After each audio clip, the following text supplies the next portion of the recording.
And we now know that the suspected shooter released a series of videos around the same time of the attack. These are disturbing, but they really provide some insight into what was going on in the shooter's mind when he acted today. Investigative reporter Ryan Raish has spent the day looking through these videos, which and also contained a so-called manifesto. Ryan, what did you find? Yeah, so right now investigators are poring over these videos scheduled to post on YouTube around the time of the shooting. They were posted under the account of Westman, and they were live for a couple hours before being removed by law enforcement. One of the more jarring images from the videos is this one, the arsenal of guns and ammo on display. Something many of you may have noticed is the written words and names on some of the weapons.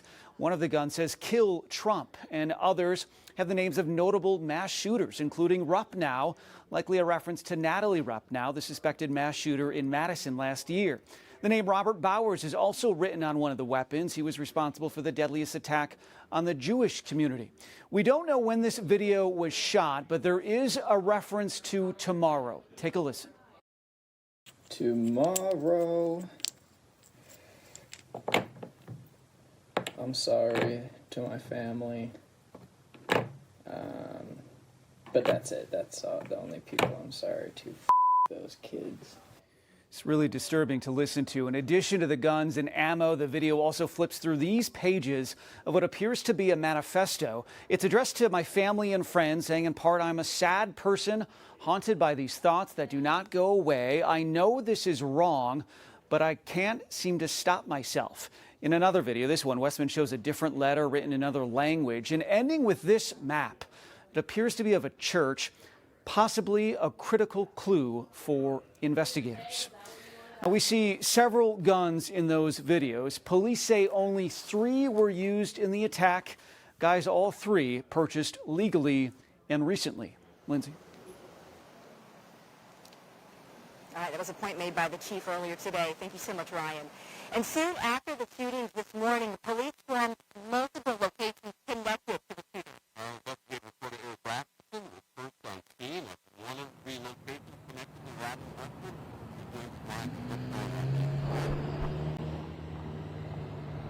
We are less than 3 miles from where you are at the school and the church. I want to get out of the way and show you where police were focusing their attention on one of the buildings back here at the Linwood Commons Apartments this afternoon.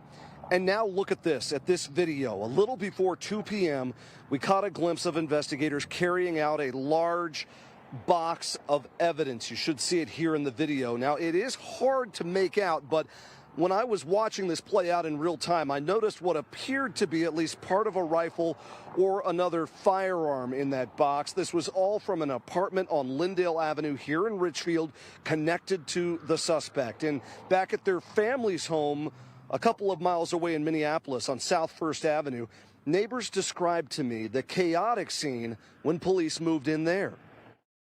It was terrifying. I was so scared. I was so afraid because this is a really quiet neighborhood. I can't imagine the little kids, how they felt about it, the confusion. It'll impact me for life, for sure. And I pray for their family.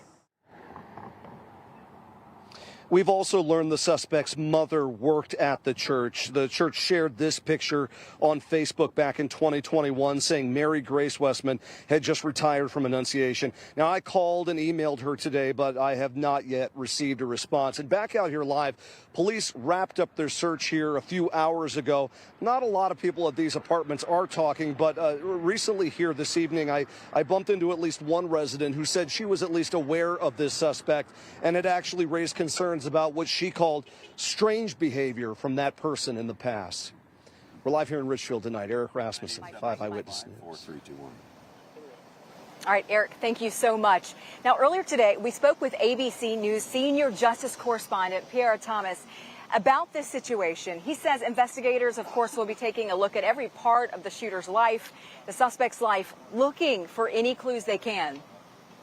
I can tell you, having covered many of these cases, they literally will do a deep dive into any type of social media postings. They basically will dissect this person's life, particularly the most recent series of days and months.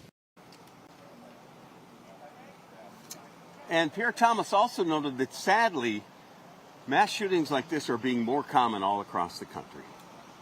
Sadly, we see this happening routinely in this country. Houses of worship, schools, movie theaters, malls. There's a chronic problem of shootings taking place at soft targets where there are large numbers of people gathered because, unfortunately, the killers know that's where they can do the most damage.